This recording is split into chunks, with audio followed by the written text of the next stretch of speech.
வணக்கம் ஃப்ரெண்ட்ஸ், நம்ம இப்போ வீடியோக்குள்ளே போகலாம். அதுக்கு முன்னாடி வீடியோவை லைக், ஷேர் அண்ட் சப்ஸ்கிரைப் பண்ணிவிடுங்க. அப்போ தான் நான் போடுற ஒரு வீடியோவும் உங்களுக்கு நோட்டிஃபிகேஷனில் வரும்.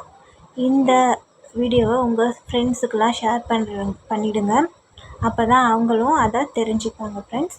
சரி வாங்க இப்போ வீடியோக்குள்ளே போகலாம். உங்கள் லவ்வில் நீங்கள் சக்ஸஸ் ஆகணுமா? எவ்வளோ தான் நீங்கள் ட்ரை பண்ணாலும் ஏதாவது ஒரு ப்ராப்ளம் வந்துகிட்டே இருக்கா உங்கள் லைஃப்பில்? உங்கள் லவ்வில் உங்களோட பேரண்ட்ஸ் ஓகே சொல்ல மாட்டுறாங்களா? இல்லை உங்களுக்குள்ளேயே நிறைய சண்டைகள், மிஸ் எல்லாமே வருதா?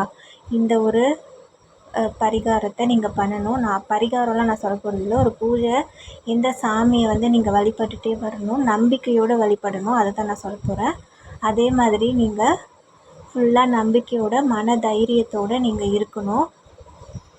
உங்களோட லவ் எந்த அளவுக்கு உண்மையாக இருக்கோ அந்த அளவுக்கு உங்களுக்கு உங்களோட லவ் சீக்கிரமாக நீங்கள் சக்ஸஸ் பண்ணலாம். அதுக்கு நான் சொல்கிற இந்த பரிகாரமும் உங்களுக்கு உதவி பண்ணும். இந்த கடவுளோட சக்தியும் உங்களுக்கு உதவியாக இருக்கும். அதே சமயத்தில் உங்களோட உண்மையான லவ்வும் அதுக்கும் சக்தி இருக்குது. 2 பேருமே ஒரே மாதிரி ஒரே எண்ணங்களோடு இருக்கணும்.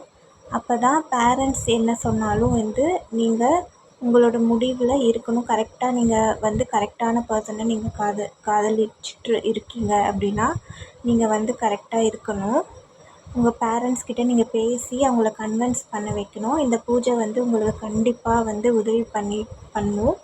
என்ன பண்ணணும்னா, ராதா கிருஷ்ணர் இருக்க ஃபோட்டோவை வாங்கி உங்கள் பூஜை அறையில் வச்சு, சின்ன ஃபோட்டோவாக இருந்தாலும் பரவாயில்ல, உங்கள் பூஜை அறையில் வச்சு வெள்ளிக்கிழமை வாசனை மலர்களை கொண்டு நீங்கள் வழிபாடு பண்ணணும். விளக்கேற்றி வழிபாடு பண்ணிக்கிட்டே வரணும். சாமிக்கிட்ட மனசார வேண்டிக்கணும். இது நான் உண்மையாக பண்ணிகிட்ருக்க லவ், அதனால் இதை எப்படியாவது சக்ஸஸ் பண்ணி கொடுங்க அப்படின்னு நீங்கள் வழிபாடு பண்ணிக்கோங்க.